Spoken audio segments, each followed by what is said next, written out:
Hey y'all. Hey, so most of you know, or those of you who know me, know that on the back of my Jeep, on the tire cover, I have these big old oversized tires. I have this tire cover, big blue butterfly, and it says never hide your wings. There's a reason that I have that on there. And I wanted to just share a little bit about that with you and maybe offer some insight because I know that I'm not the only one that has been through this or has dealt with this, right? So survival mode teaches us to fold our wings. Playing small, staying comfortable, overworking instead of trusting the right steps. Healing and faith teach us to open them, to be bold in our decisions, to show up fully for our family, our children, our clients, our teams, and lead with clarity and courage. We can show up for our family, for our business, and our leadership and our impact expand.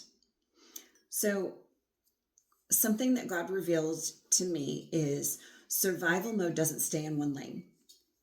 It doesn't just affect our thoughts or our work or our relationships, it quietly touches everything. Sometimes survival mode starts in childhood when we feel less safe. Our responsibilities and our challenges come too early, but it doesn't always end there. It can follow us into adulthood, shaping our choices, our relationships, the way we parent, the way we show up for our kids, and even the way we lead. Many of us don't even realize we're doing it. We're not broken, we've just adapted. When we live braced, we tend to hold good things for later. Future holdings, future blessings. When we are later, when we have rest, later when we have joy, later when we feel safe, we keep it off in the distance.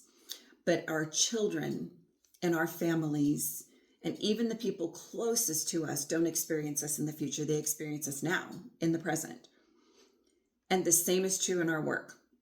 Survival mode shows up as overworking instead of trusting, preparing instead of executing, staying busy instead of being bold. It's what keeps us from picking up the phone. It's from what keeps us from stepping out and becoming the best that we can be. Taking the ceiling off of ourselves. We have a tendency to put ourselves in the box. If someone else is putting you in a box, break out of that box. If you're putting yourself in the box, break out of that box. For me, God showed something important. My calling didn't need more effort. It needed more safety. When we begin to heal, everything shifts. We show up more present at home. We lead with more clarity at work. We model peace instead of pressure. And that's how cycles begin to break. Not with perfection, but with awareness, faith, and courage. I believe in generational trauma, and I believe just as deeply in generational healing. Nothing is wrong with surviving, but we were never meant to live there. God didn't design us to just get through the day. He designed us to live present, to love deeply, and to build lives, families, and businesses rooted in peace and faith. That is my wish for you, that you would be able to step out boldly. That if you do have something that you have been dealing with, that you're not really sure what it is, that you're able to identify and you're able to push through it, because it makes all the difference in the way that we show up in our families, our children, our husbands, our friends, our clients. They all deserve, and us, we all deserve the best version of ourselves so that we can step into what our purpose is with this life, with these blessings that God has given us, because you all have blessings. You have so many blessings.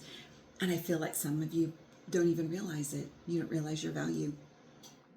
But of all the roads that you will travel, the road back to yourself and to God is the most magnificent. Let that be with you today, and stay safe and stay warm and drink coffee.